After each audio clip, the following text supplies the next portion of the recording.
Welcome to the 1,000 Nights and One Night.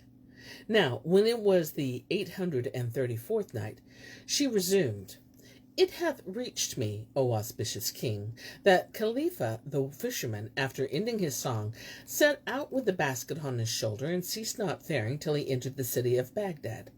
And as he threaded the streets, the folk knew him, and cried out to him, saying, What hast thou there, O Khalifah?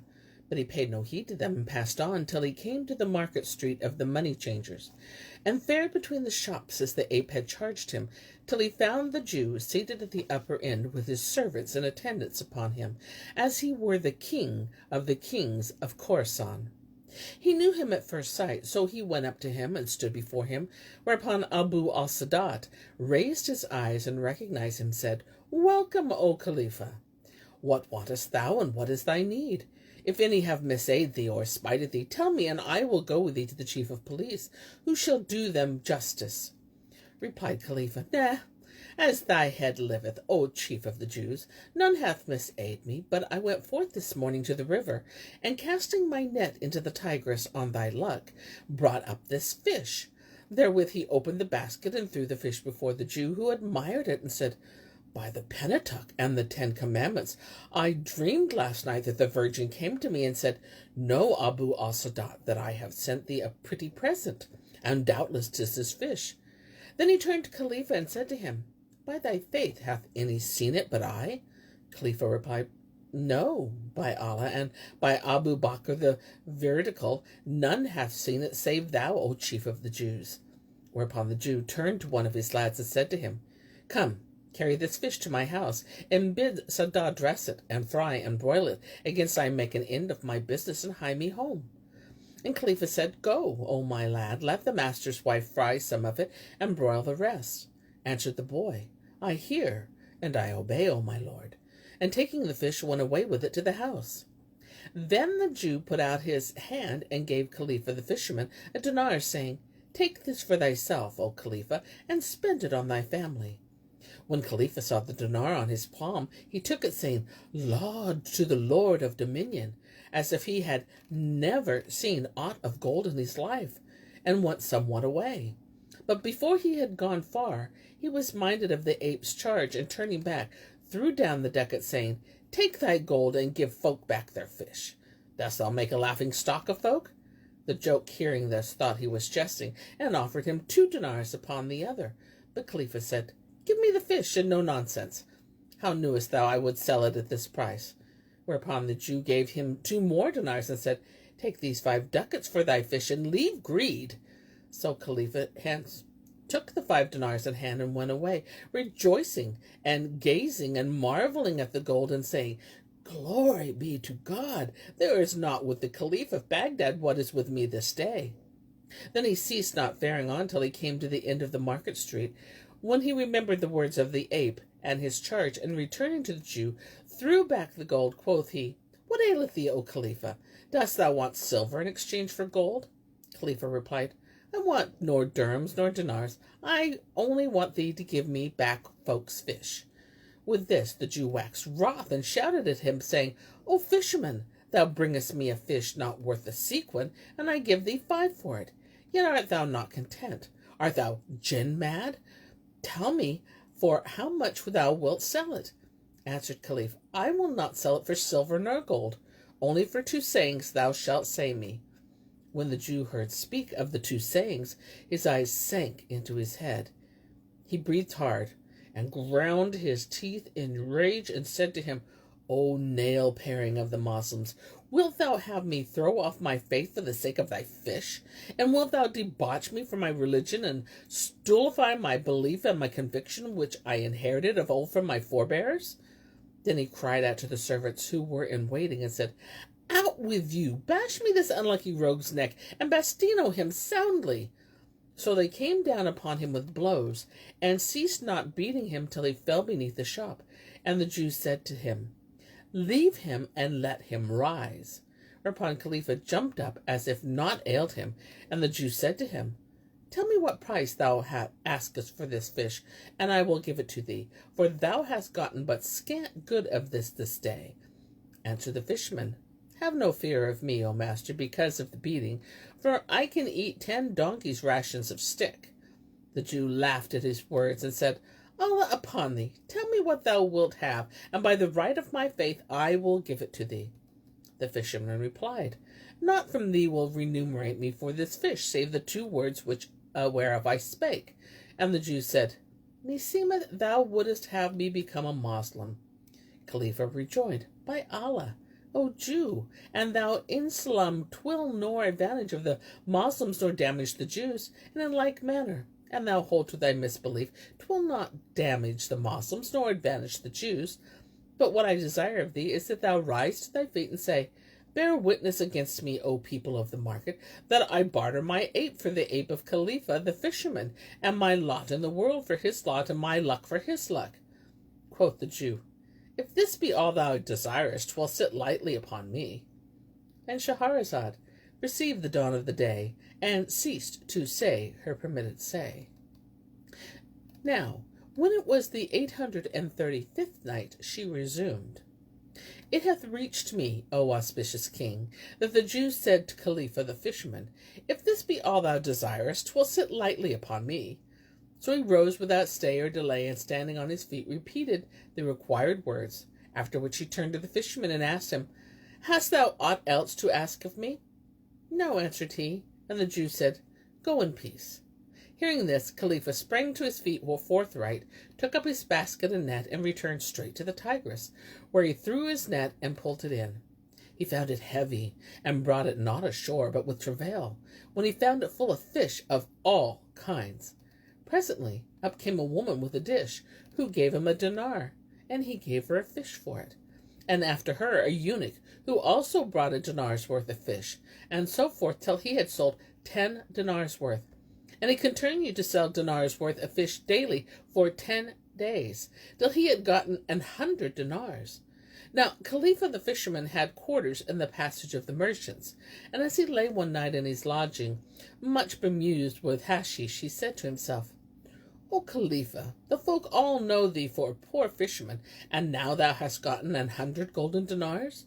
Needs must the commander of the faithful, Harun al-Rashid, hear of this from someone, and happily he will be wanting money, and will send for thee, and say to thee, I need a sum of money, and it hath reached me that thou hast 100 dinars.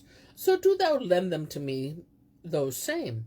And I shall answer, O commander of the faithful, I am a poor man, and whoso told thee that I had 100 dinars lied against me, for I have not of this. Thereupon he will commit me to the chief of police, saying, Strip him of his clothes, and torment him with the bastino, till he confess and give me the 100 dinars in his possession.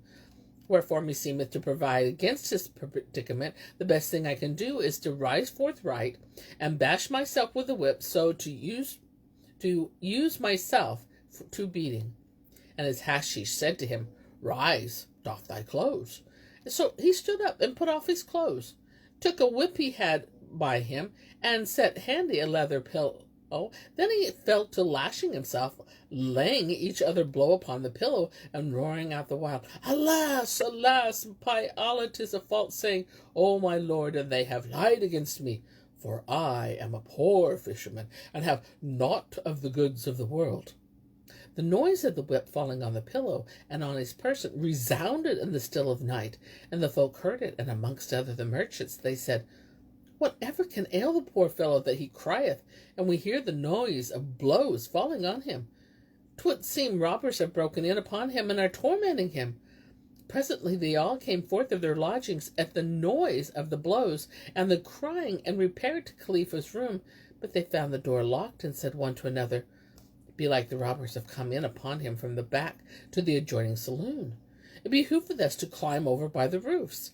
So they clomb over the roofs, and coming down through the skylight, saw him naked and flogging himself, and asked him, What aileth thee, O Khalifah? He answered, Know, O folk, that I have gained some dinars, and fear lest my case be carried to the Prince of True Believers, Harun al-Rashid, and he sent for me and demanded of me those same gold pieces, whereupon I should deny, and I fear that if I deny he will torture me. So I am torturing myself by way of accustoming me to that which may come. The merchants laughed at him and said, "Leave this fooling. May Allah not bless thee and the dinars thou hast gotten. Verily thou hast disturbed us this night and hast troubled our hearts." So Khalifah left flogging himself and slept till the morning, when he rose and would have gone about his business, but bethought him of the 100 dinars and said in his mind, and I leave them at home, thieves will steal them. And if I put them in the belt about my waist, peradventure someone will see me and lay in wait for me till it come upon me in some lonely place, and slay me and take my money. But I have a device that should serve me well, right well. So he jumped up forthright and made him a pocket in the collar of his gaberdine, and tying the 100 dinars up in the purse, laid them in the collar pocket. Then he took his net and basket and staff and went down to the Tigris.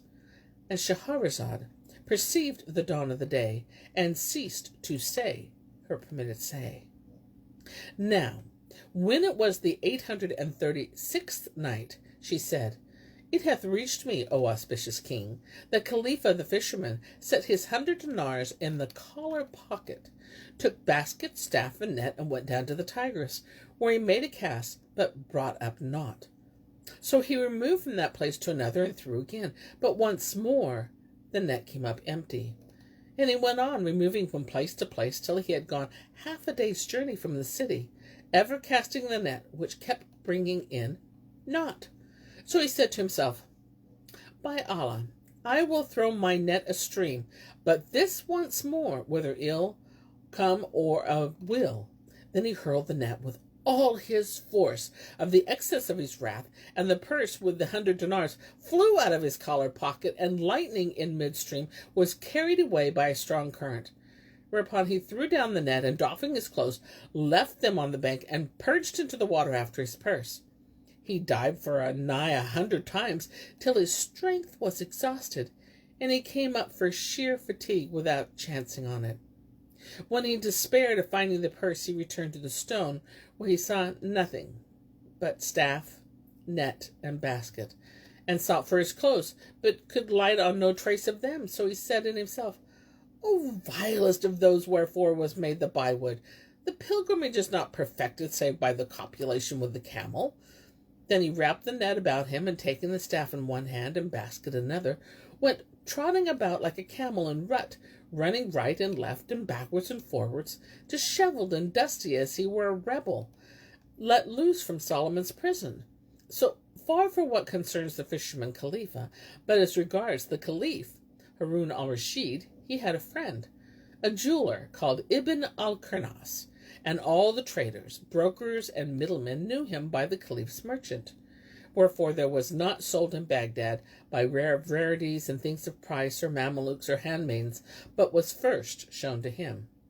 As he sat one day in his shop, behold, there came up to him the sheikh of the brokers with a slave girl, whose like seers never saw, for she was of passing beauty and loveliness, symmetry and perfect grace. And among her gifts was that she knew all the arts and sciences, and could make verses, and play upon all manner of musical instruments.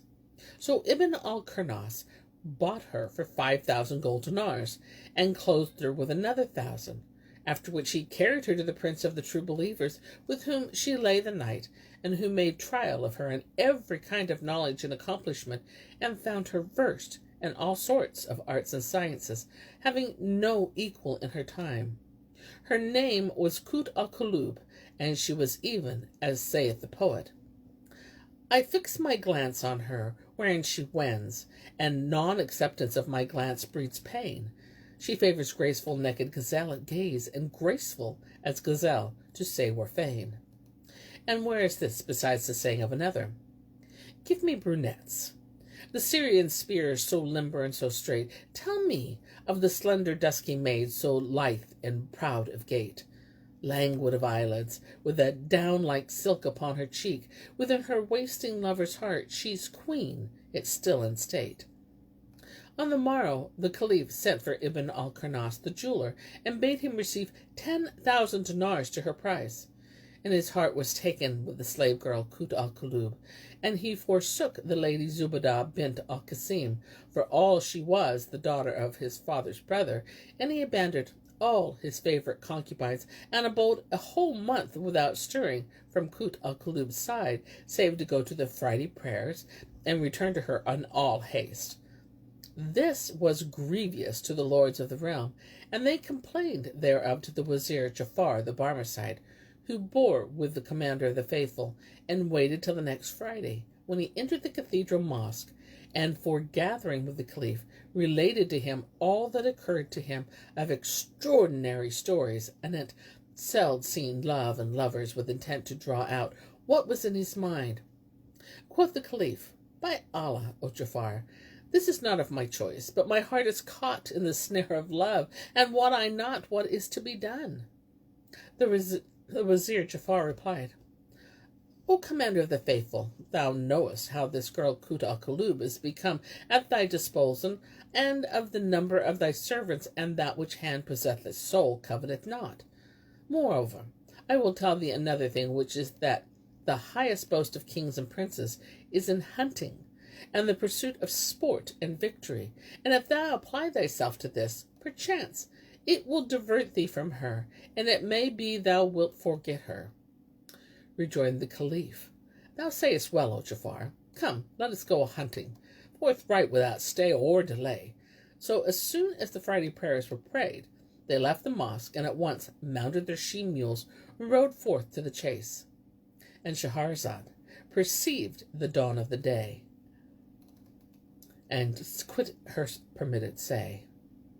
Now, when it was the 837th night, she continued, It hath reached me, O auspicious king, that when the Caliph Harun al-Rashid and Wazir Jafar would go forth a-hunting and a-chasing, they mounted the 2 she-mules and fared on into the open country, occupied with talk, and their attendants out went with them. Presently the heat became over-hot, and al-Rashid said to his Wazir, O Jafar, I am sore athirst.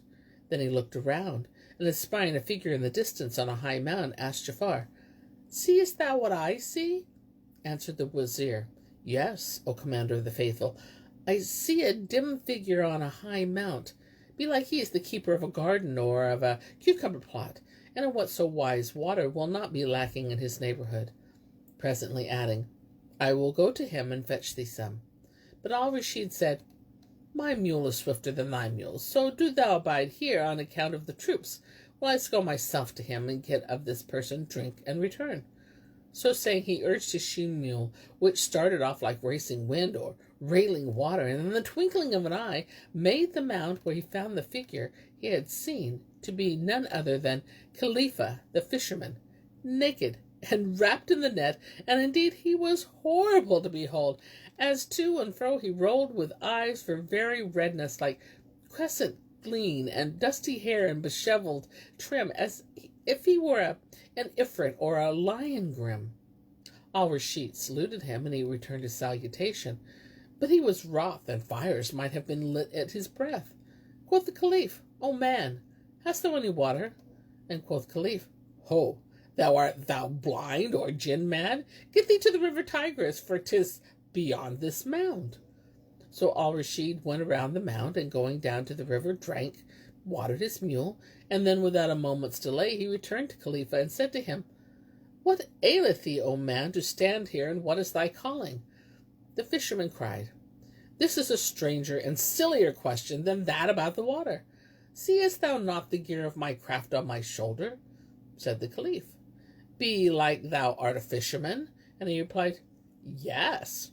Asked al-Rashid, Where is thy gaberdine, and where are thy waistcloth and girdle, and where be the rest of thy raiment? Now these were the very things which had been taken from Khalifah like for like. So when he heard the Caliph name them, he got into his head that it was he who had stolen these clothes from the river bank, and coming down from the top of the mound, swiftlier than the blinding Levin, laid hold of the mule's bridle. Hark, high man, bring me back my things, and leave jesting and joking. Al-Rashid replied, By Allah, I have not seen thy clothes, nor known aught of them. Now the Caliph had large cheeks and a small mouth. So Khalifah said to him, Belike thou art by trade a singer or a piper on pipes.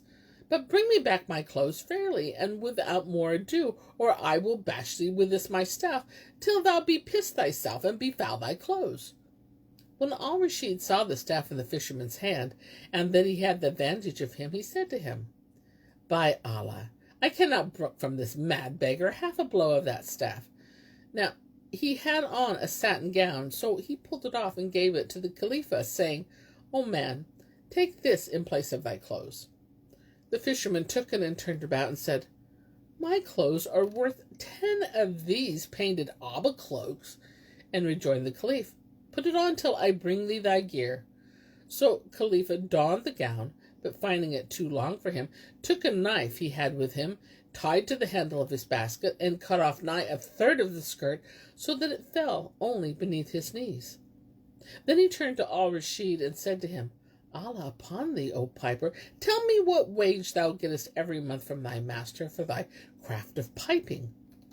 Replied the Caliph, My wage is 10 dinars a month. And Khalifah continued, By Allah, my poor fellow, thou makest me sorry for thee. Why, I make thy 10 dinars every day. Hast thou a mind to take service with me, and I will teach thee the art of fishing, and share my gain with thee? So shalt thou have 5 dinars a day, and be my slavery, and I will protect thee against thy master with this staff.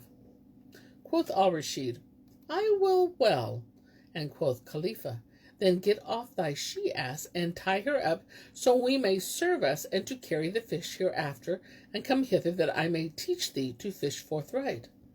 So Al-Rashid alighted, and hobbling his mule, tucked his skirts into his girdle, and Khalifah said to him, O piper, lay hold of the net thus, and put it over thy forearm thus, and cast it into the Tigris thus. Accordingly, the Caliph took heart of grace, and doing as the fisherman showed him, threw the net, and pulled at it, but could not draw it up. So Khalifah came to his aid, and tugged at it with him, but the two together could not haul it up. Whereupon said the fisherman, O piper of ill omen, for the first time I took thy gown in place of my clothes, but the second time I will have thine ass, and will beat thee to boot till thou be pissed thyself, and beskirt thyself, and I find my net torn. Quoth Al-Rashid, Let the twain of us pull at once. So they both pulled together, and succeeded with difficulty in hauling that net ashore, when they found it full of fish of all kinds and colors. And Shahrazad perceived the dawn of the day, and ceased to say her permitted say. And so do I cease the telling of this tale, till it be morrow.